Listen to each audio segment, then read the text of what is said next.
Masonic, Freemasonry, what could I share, and am I part of any exclusive group? I orbit, let's say, circles to learn and to be enlightened.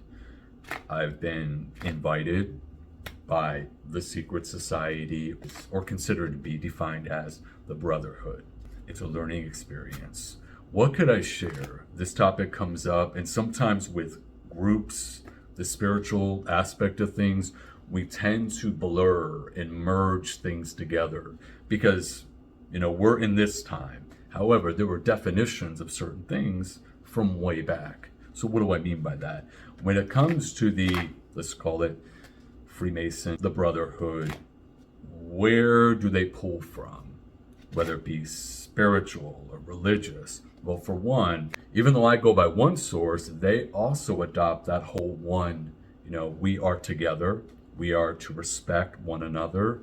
And of course, there is that one supreme human being, supreme being and or deity. And a person is appointed in some way. And that's pretty much sometimes what we consider to be a cult in a way. Any group, if it fits a definition, could be a cult. So just wanted to put that out there. But really, it's about the brotherhood. It's not really about the sisterhood.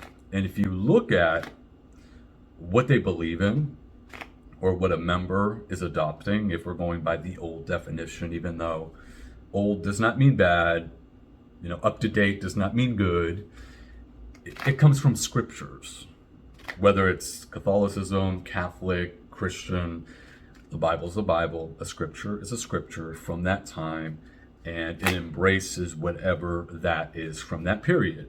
And so I meet people even today who are a part of a group, and depending on who you're talking to, it can be a royal member. That just means someone who has been part of that, and they are respected for many, many years. And so I'm talking about someone who's in their 60s, just to get to the point.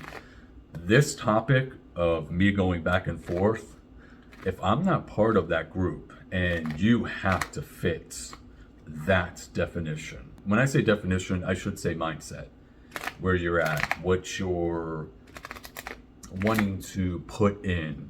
And what comes to my mind is that fraternity type of thing. I don't know, I think of college, a bunch of, I want to say young minds or men, figuring things out, wanting to help get each other over. Just a group of people who believe there is something much more bigger than themselves.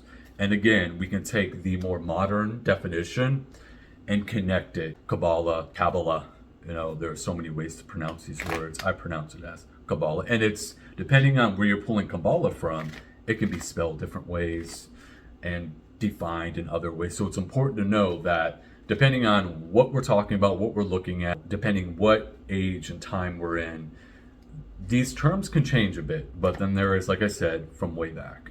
If you would like to learn more, I'm going to be shooting some videos, and you can visit my website at one-source.net to learn more about me. Let's connect and share information.